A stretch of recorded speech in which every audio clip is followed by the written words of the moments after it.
Paano nyo inaalagaan ang inyong mga sarili? Ikaw, Jen, halimbawa. Di ba? Number one talaga pahinga, diba? And disiplina. What do you mean? You need Pahinga, rest. Pero ang you need booking mo, halimbawa, araw-araw. How do Well, you do as that? much as possible, you have to look for, you have to find time to sleep.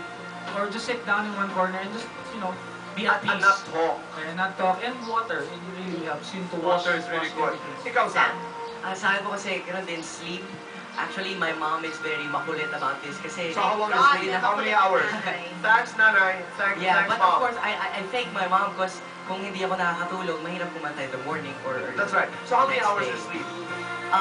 Dapat po not less than 8. Not less than 8. Yeah. Okay. Sleep.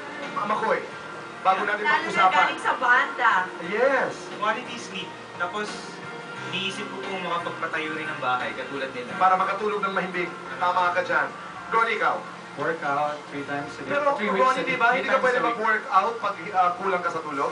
Kung hindi man sa bahay, meron ako kasi mga gamit sa Ayun. bahay. Okay.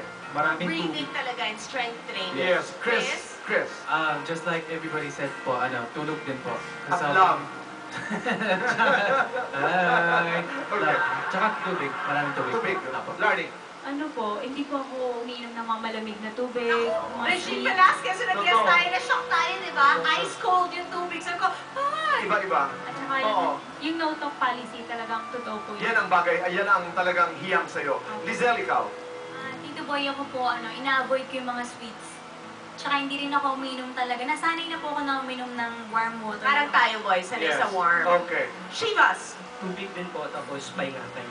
Talagang tubig pahinga, ha? Yun po. Other Miguel? words, Miguel, ikaw. Ganun na rin, eat right, sleep right, sing right, and also talk right. Tama yun, ha?